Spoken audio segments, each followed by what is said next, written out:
আসসালামু আলাইকুম আমার কুকিং চ্যানেলে স্বাগতম সবাইকে। তো ভিউয়ার্স, আজ আমি আপনাদের সাথে শেয়ার করব হচ্ছে ফ্রাইড রাইস। কিভাবে খুব সহজে কম সময়ে খুবই মজার ফ্রাইড রাইস তৈরি করবেন জানতে হলে শুরু থেকে শেষ পর্যন্ত আমার রেসিপির সাথে থাকার অনুরোধ রইল। একদম কম সময়ে কম উপকরণে আজকে আমি এই ফ্রাইড রাইসটা তৈরি করব। এই ফ্রাইড রাইসটা দেখতে যেমন কালারফুল, খেতেও কিন্তু অনেক মজা। এভাবে ফ্রাইড রাইসটা তৈরি করলে ফ্যামিলির ছোট বড় সবাই কিন্তু খুবই পছন্দ করবে। তো ভিউয়ার্স, চলুন দেখে নেওয়া যাক কিভাবে আমরা মজাদার এগ ফ্রাইড রাইসটা তৈরি করব। ফ্রাইড রাইস তৈরি করার জন্য আমি প্রথমে একটা সস বানিয়ে নেব। সস তৈরি করার জন্য আমি প্রথমে নিয়ে নিয়েছি একটা মিক্সিং বোল। মিক্সিং বোলে আমি দিয়ে দিয়েছি 1 টেবিল স্পুন পরিমাণ হোয়াইট ভিনেগার। এরপর দিয়ে দিয়েছি 2 টেবিল স্পুন পরিমাণ টমেটো সস।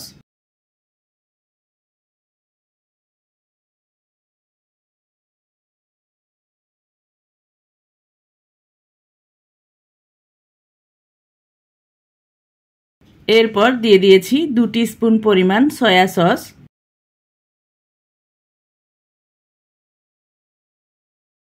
এরপর দিয়ে দিয়েছি 1 টিস্পুন পরিমাণ ব্রাউন সুগার।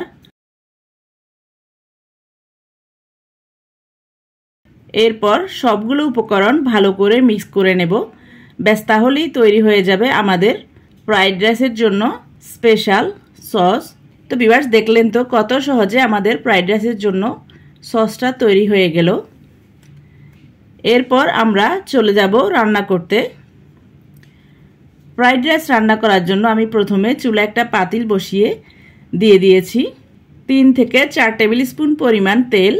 এরপর দিয়ে দিয়েছি 2 টেবিল স্পুন পরিমাণ ঘি। আর এ পর্যায়ে চুলার আঁচটাকে একদম নিবু নিবু আঁচে রেখেছি। এরপর তেল আর ঘিটা ভালো করে গরম হয়ে গেলে দিয়ে দেব ডিমের মিশ্রণটা। এখানে আমি আগে থেকে 2টো ডিম ফেটিয়ে রেখেছি। এই ডিমের মধ্যে আমি 1 চিমটি পরিমাণ লবণ আর 1 চিমটি পরিমাণ গোলমরিচ গুঁড়া দিয়েছি। এরপর ডিমটা যখন এরকম হালকা একটু শক্ত হয়ে আসবে, এরপর একটা স্প্যাচুলারের সাহায্যে আমি ডিমগুলোকে ঝুরি করে নেব। এভাবে ঘি আর তেলের মধ্যে ডিমটা ভেজে নিলে ডিমটা একদম সফট হবে। আর শুধু তেলে ডিমটা ভাজলে ডিমটা ঠান্ডা হওয়ার পর একদম রাবারি টাইপ হয়ে যাবে। এজন্য চেষ্টা করবেন ঘি আর তেলে ডিমটাকে ভেজে নিতে। তো ভিউয়ার্স, দেখতে পাচ্ছেন কথা বলতে বলতে আমি ডিমটাকে ঝুরি করে নিয়েছি। এরপর একটা হ্যান্ড স্ট্রেনার দিয়ে তেলগুলাকে ছেঁকে নিয়ে ডিমের ঝুরিগুলাকে একটা প্লেটে নিয়ে নিয়েছি।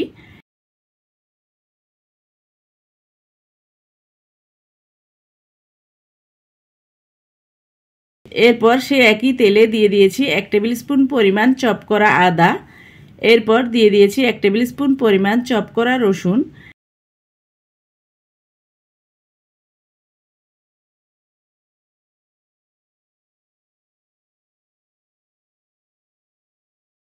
এরপর কিছুক্ষণ নেড়ে ছেড়ে যখন আদা রসুনের সুন্দর একটা স্মেল আসবে, দিয়ে দেব 2টা বড় সাইজের পেঁয়াজ কুচি।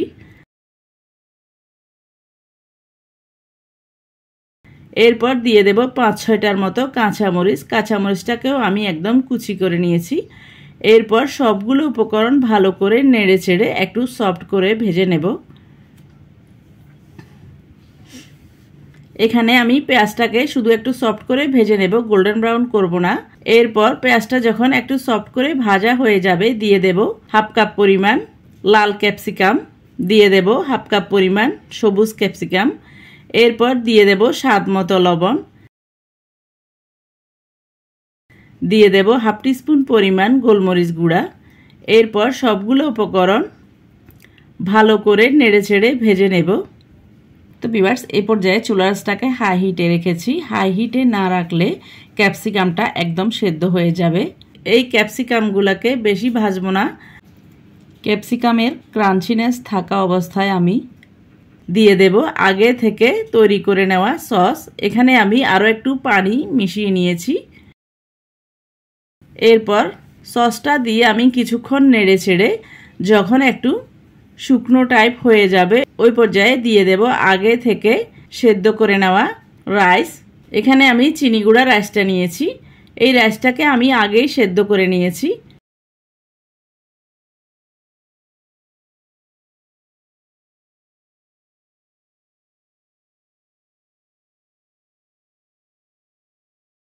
এরপর রাইসগুলো দিয়ে আমি সবগুলো উপকরণের সাথে ভালো করে নেড়ে চেড়ে রাইসগুলোকে মিক্স করে নেব। কিভাবে রাইসটা সেদ্ধ করলে একদম ঝরঝরে হবে ওই পদ্ধতিটা সহ আমি আমার অনেকগুলো ভিডিওতে দিয়ে দিয়েছি, চাইলে আপনারা দেখে নিতে পারেন।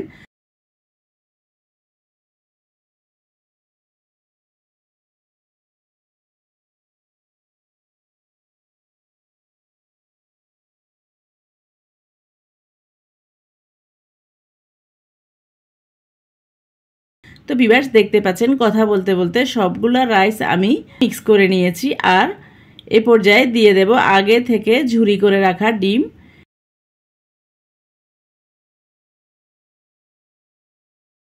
ডিমের ঝুরিটা দিয়ে আমি আরও একবার ভালো করে মিক্স করে নেব। তো ভিউয়ার্স দেখতে পাচ্ছেন কত সহজে আমাদের ফ্রাইড রাইসটা তৈরি হয়ে গেল। চুলা থেকে নামানোর পরে রাইসগুলোকে আমি আপনাদেরকে দেখিয়ে দিচ্ছি, দেখতে পাচ্ছেন কতটা ঝরঝরে হয়েছে। এরপর আমি এগ ফ্রাইড রাইসটাকে সার্ভ করে নেব। তো ভিউয়ার্স দেখতে পাচ্ছেন রাইসটা কতটা ঝরঝরে হয়েছে আর কতটা কালারফুল হয়েছে। তো ভিউয়ার্স আপনাদের সবার কাছে অনুরোধ থাকবে আমার আজকের এগ ফ্রাইড রাইস রেসিপিটি যদি ভালো লাগে তাহলে বাসায় একবার হলো ট্রাই করে দেখবেন ফ্যামিলির ছোট বড় সবাই কিন্তু খুবই পছন্দ করবে।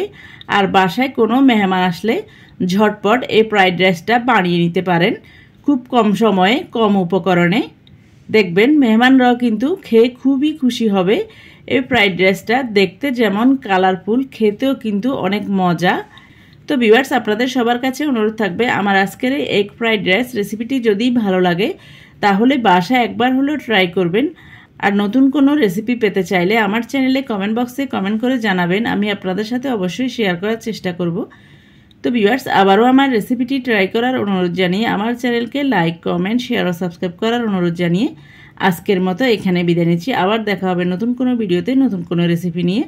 সে পর্যন্ত সবাইকে আসসালামু আলাইকুম, আল্লাহ হাফেজ।